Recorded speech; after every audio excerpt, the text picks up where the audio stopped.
Hello friends! Do you like easy to do card magic? What about a big variety of tricks with inspirations from the likes of Harry Lorraine to Alan Ackerman? My name is Micheal Weber. I guess you could call me the new guy here on the channel. I'm pretty careful to protect my identity, but I'm guessing you could put it together who I really am. And I'm here to get you pumped for this episode and this book, Nick Trost's Subtle Card Creations, Volume 9. In fact, I love this book so much that I'm sharing some hidden gems, but we'll get to that later in the episode. Without any further ado, I want to welcome you to Erudite Magic. It's actually Erudite. Huh? Whatever. You know I'm not very good at spelling or pronunciation. For crying out loud, I've misspelled my own last name. Anyway, here's your host, Jeff Kowalk. Thanks, Micheal. Like he said, in this episode we're discussing the latest from H&R Magic Books, Nick Trost's Subtle Card Creations, Volume 9. This is the last book in the series laid out by the late Nick Trost before his passing. It is approximately 175-ish pages, it's a hardcover, and matches quite nicely with the rest of the set. It has 11 chapters with over 100 individual tricks. But before we get too carried away, who is Nick Trost and what is the set? Nick Trost is an Ohio native known for his easy-to-do versions of classic card tricks. Nick was a prolific creator and writer of magic effects, publishing a column in the New Tops from May 1961 all the way to December 1994, as well as releasing individual tricks through L&L over the years. Many know him as the king of packet tricks, but regardless of the format, all of his magic relies on a very modest set of skills well within the grasp of the beginner. The set is a series of 9 books of previously unpublished Nick Trost material, and I've reviewed a few of them as they've come out. When Nick Trost was diagnosed with brain cancer, he laid out these books in an organized fashion to be released over a period of time. Basically, a book has been released every other year since his passing in 2008 when the first volume was published. Each of these books is standalone from a tricks perspective, but the first volume had something additional, which was an appendix of sleights in the back, covering basically everything you would need to know to perform the tricks in these volumes. As the last in the set, we're here to discuss the merits and shortcomings of Book 9 and decide if it's worth your hard-earned dollars. But first, a word from our sponsor. This episode of Erudite Magic is being sponsored by Don's Magic and Books. I think you guys know the drill by now. Don has such a great website. He sells a ton of great books at fabulous prices. Not only that, a lot of you have been known to pick up some out-of-print and rare books there with Don. And if you spend over certain levels, you'll get free shipping if you live in the United States. Don does have Subtle Card Creations Volume 9 in stock, so be sure to check it out on his website, donsmagicandbooks.com. So let's figure out whether this book that we're talking about is worth your money. Back to Jess and Erudite Magic. This material should appeal to a broad array of magicians. The book is broken down into chapters, with each chapter having a theme, often continued from a previous chapter in one of the other books. In other words, there's continuity between the books in terms of the types of tricks that you'll find, although each trick is separate from something that was published in one of the earlier volumes. These chapters are kind of loose themes, covering everything from coincidences to prediction effects,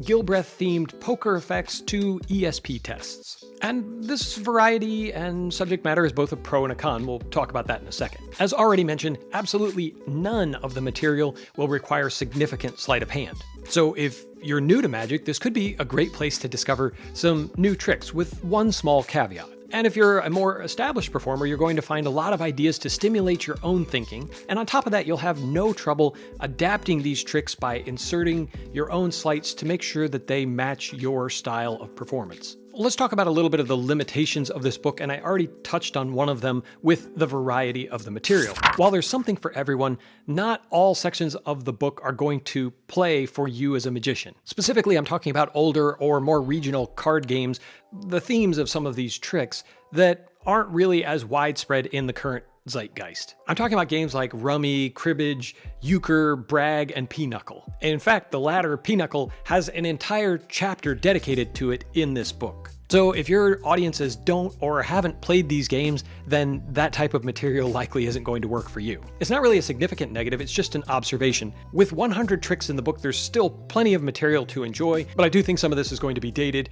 and will be more there to stimulate your own thinking and perhaps change it into something else more than presenting it as Nick gives it to you here in the book. In addition to these themes and chapters, a few of them are fairly short. In fact, there are 3 chapters in this book that have only 2 tricks. As with a lot of Nick Trost material, much of it comes from inspirations. He saw a trick in another work or from another author and decided to simplify it down to its bare essence with little to no sleight of hand needed in order to perform the same effect. And if you've read the tricks in the previous Subtle Card Creations books, then some of this material is bound to look familiar even though it's not identical. Nick Trost material certainly has a feel to it, but there are no direct repeats, so you're certainly getting a lot of material from which you can choose for your repertoire. On the flip side, it's great to have so much variety because now you can find a lot of inspiration from which you can draw and pull together and mesh tricks into something new that works for you. I find that reading these books often inspires me. And because the material is so accessible,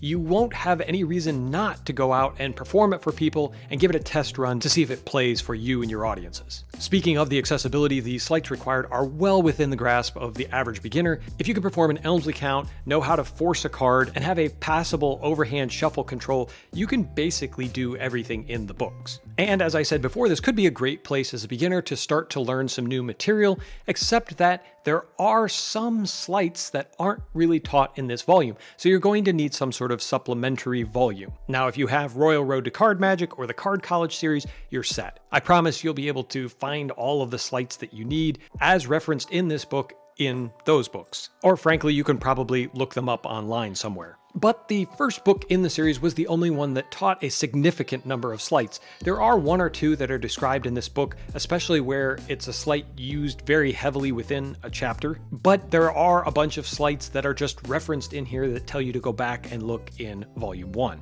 And that's probably because the series is intended to be consumed as a complete set, and fortunately right now all of them are still in print. And if you don't have one of the previously mentioned resources like Card College or the Royal Road to Card Magic, then frankly I recommend that you pick up Nick Trost's Subtle Card Creations Volume 1 because it has a lot of great magic, and at the end you get the explanations for all of the sleights that you will need to do everything in these books. The book is $50, and for the 100 or so tricks that you get, it definitely feels worth it. The quality of the magic is quite good. Now, again, most of this is simple, but that doesn't mean that it's bad magic. Sure, there are a few tricks that use dealing procedures and other things that you've heard me say are not my favorites, but there's still plenty to like in this book, especially if you're trying to expand your thinking and look at ways that you might be able to perform things in a more simplified manner. So who's this for? Well, if you're a beginner, I think that it could be a good source of inspiration, finding some new tricks, some stuff that you can perform that's simple to do, as long as you have access to know how some of the sleights are done, which is really not going to be a problem. And if you're a more advanced performer, I also think you're going to want to see this on your shelf. And in fact, there's a really interesting tidbit at the end of this book sharing some of the hidden gems. But for that, we're going to need to go back to my friend, Micheal. At the end of the book, I wrote the afterword, and in it, I'm sharing my favorite tricks from each volume in the set. But I'm not just spoon feeding it to you by listing the trick name and the page number. No, in fact, I've made it more exciting. I've made it a treasure hunt. I thought it seemed like a fun way to push you back into your library like Jeffrey does here on Erudite Magic each week. You may be thinking that this section of Subtle Card Creations 9 was written by the other Micheal Weber, the one who sometimes goes by the name New Guy as well. But no, I can prove that it's me. It says so right here. It's spelled Micheal Weber. That's me. Oh yeah, we're supposed to do the sign off or whatever, but you know the drill. As always, everybody, thank you for watching. And until next time, keep reading.